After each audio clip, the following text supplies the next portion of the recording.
Good afternoon, ladies and gentlemen. I hope that you're all good. The December Community Day rollback weekend is upon us. It is less than a week away. Next weekend, the 18th and 19th of December, is going to showcase all of the Pokemon from the 2021 Community Day selection. Also, the 2020 selection will be available in eggs and in raids as well. So there's 22 Pokemon available, 11 of which will be in the wild, 11 of which only going to be in eggs and raids, like I said. So which ones to go for? Well, that rather depends on the day that you are playing. I hope that you can play both days because there's some good bonuses to go over. During 6-hour windows on the 18th and 19th, 11 AM to 5 PM your local times, both of those days are going to have double catch Stardust, double catch XP, half hatch incubator distance, 3-hour Incense and lure module duration, which means that you can grind for a bit of XP if you're looking to roll up the levels, and Stardust grind.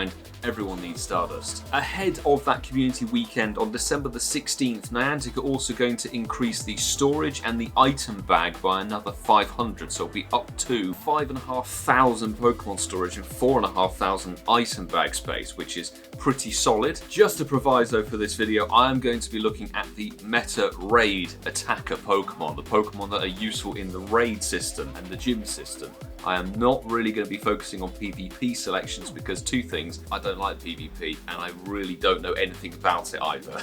There are plenty of content creators available on the platform who will be covering the PvP selections. On December the 18th, the 6 Pokemon from January through to June will be featured, so that's Machop, Roselia, Fletchling, Snivy, Swablu and finally Gible. If you know me, you will know which ones I'm going to recommend you go for. Machop, Roselia and Gible. Those are the 3 out of the 6. Machop evolving into Machamp is still one of the best fighting types in the game available. It's a trade to evolve Pokemon. I've mentioned it in a budget counters guide video. If you are a lower level player, if you don't have a solid fighting type team, you can trade Machop. When they evolve into Machamp, there will be no candy cost getting it from Machoke to Machamp. Also, XL Candy Grind. The shiny is very, very good. Lovely green Machop shiny. You can't beat a bit of that. Second up is Roselia. Roselia featured in February along with Buddew in the eggs. We'll come onto the eggs properly in a bit, but Roselia evolving into Roserade is the best poison type attacker in the game and one of the best grass type Pokemon. It really is a perfect dual type counter for both poison and grass type meta, and it's got a reasonably low candy cost to evolve it. Definitely an XL candy grind, and of course we cannot forget Gible. Gible is going to be probably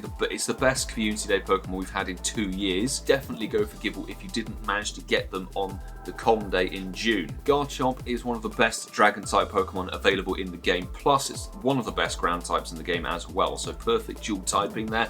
Earth power on it, the Community Day move, makes it one of the top tier. It gets a Mega in the future as well, so that's something to prepare for. Another one to recommend trading as well. One I will throw in here as kind of a off-brand is Swablu. If you haven't got a good Swablu for the Mega Altaria, then definitely go for it. If you need the XL Candy to get a level 51, it's worth the grind because at the moment, Mega Altaria is the only Fairy Mega in the game. December the 19th is going to contain the remaining 5 of Tepig, Eevee, Oshawott, Duskull and Shinx. Really, there's only one to go for.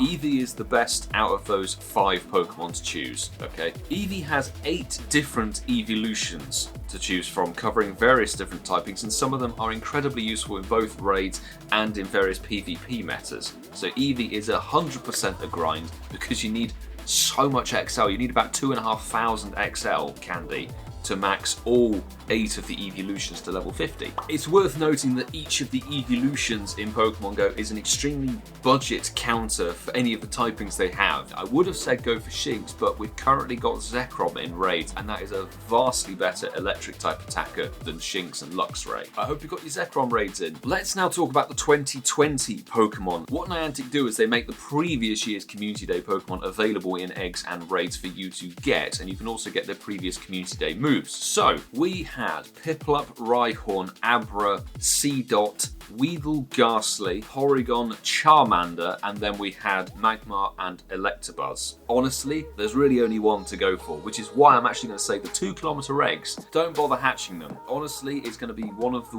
worst pool of eggs that you could possibly imagine. It's not worth the eggs. It's really not worth the egg distance. I would say avoid. Obviously, if you need the shiny baby Pokemon, Magby, Elekid, and Budew are also in the eggs, so very best of luck for those. Where you might want to change your mind is in the raid system, because obviously the raids will be easy to determine what you are going to be raiding. So if you see a Rhyhorn raid, I would say go and do it personally, because it's the one out of the 11 from 2020 that's actually worthwhile. Moving on to the exclusive moves, 2 years worth of exclusive moves. What is worth your time in investing and evolving in? Well, there really isn't actually many exclusive moves you will want if you're a raider.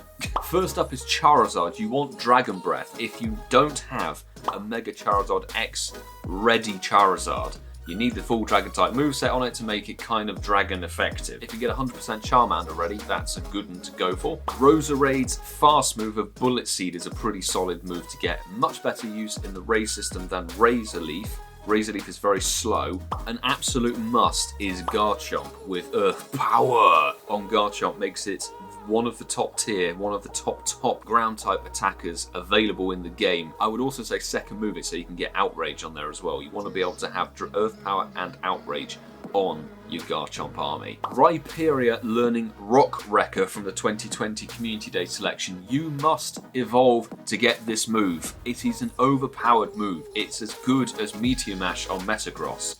It has 110 damage, 2 bar. It makes Rhyperia the overall best rock type available in the game in terms of TDO times DPS. My final recommendation is going to be Leafeon with Bullet Seed. Bullet Seed being the 2021 Community Day move for Leafeon. As I've said for Roserade, it's a good fast move. It's a bit better than Razor Leaf in the raid system, so it'd be a good one to get. Leafeon's a cheap grass type. The rest of the moves available over the 2 years Pokemon selection are honestly, they're all PvP focused or utterly useless, which to me is exactly the same thing. There are a few extra bonuses that will actually be starting the day before, so on December the 17th at 10 AM, a couple of things are going to go live. First and foremost is research tasks that will give you Mega Energy for the following Pokemon. Charizard, Gyarados, Beedrill, Gengar, and Altaria. All of them will be having Mega Energy research tasks, so it's free Mega Energy, people, rather than having to raid for the damn thing. The other bonus that will go live at 10 AM on December the 17th is the 25% reduction cost in trades. So that means that a normal trade will be 75 dust, which is really nice. If you add that up to a special trade, it will be even more of a discount, which is really nice. And on the note of special trades, you will be able to do 2 per day, starting at 10 AM on December the 17th, which means over the course of the weekend that is a grand total of 6, which is, it's better than 3, I'll have to say. It's a shame they couldn't give us 5 considering how many shinies everybody's going to get. Please don't forget that the Season of Heritage also has boosted guaranteed XL candy from trades. If you do 100 trades after December the 18th and December the 19th, that's 200 XL of whatever Pokemon you're trading. So definitely take advantage of the trade system with the XL candy. If you're a lower level player, trading is a really good way, as I've said with the trade video up there. It's a great way to build a team of Pokemon for raids at a relatively cheap cost. So I urge you all, please find a trade buddy. If you can find a trade buddy in the local community who you'll be willing to do trades with, definitely trade the Pokemon I have highlighted out of each of the days. Machop, Roselia, Gible for day 1 and Eevee for Community Day 2. Also Rhyhorn if you get that out of the raids as well, definitely worth a trade. Those are going to be my tips for December's Community Day rollback weekend. I'm wishing you all the very best of luck. Obviously, if you didn't play a specific Community Day or whatever, you're missing a certain shiny, very best of luck on all the shinies, okay? Very best of luck. I'm not saying you shouldn't go for a specific shiny or whatever, I'm just saying a couple of these Pokemon in the selection are very good for the raid system, worth a grind where you need a team of 6 rather than just one of them for PvP with specific stats. It's kind of that balance. You can see the resource split, 1 for PvP if you need it for Great League or Ultra League or Master League, a lot less resources than needing a team of 6 Garchomp for raids, and trust me, my team of 6 Hundo Garchomp has served me very well during Reshiram and Zekrom. Let me know in the comments below if you are excited for the December Community Day rollback. Are you going to be going for any specific shiny? Are you going for the XL candy grind like myself? I definitely need more Machop and Roselia. I need a lot more Eevee. I want to get each evolution to level 50, that's my plan. So let me know what your strat is, and again, if you are low level, use the time to grind XP. Put your lucky eggs down, grind your XP with the catches. It's a great time to level up. Fingers crossed this goes ahead, but myself, Casual Coops, Ian Waterfall and Masterful27 will all be playing down in Ealing. We'll be in Walpole Park, hopefully. The Incense podcast going to be playing together. The plan is that we throw down some challenges, some team challenges for the weekend, so I'm very much looking forward to that. Fingers crossed they can all make it and it all goes to plan. But with that, I'm going to say thank you very much for watching, everybody. Please make sure to subscribe if you are new with the notifications on so you don't miss any uploads or live streams, and of course smash the like button if you enjoyed the video. I'd greatly appreciate your support on the channel. Once the December Community Day rollback has ended, it's looking forward to January Community Day. We don't know specifically what the Pokemon's going to be. There are hints that it could be Chansey because Chansey photobombs have been found in the game code, and that is how Shink's Community Day was brought to the public light, as it were. So Chansey for January the 16th might be a possibility, but we'll have to wait and see what Niantic pull out of the darkness. But with that, I will see you all in the next one, ladies and gentlemen. Do take care.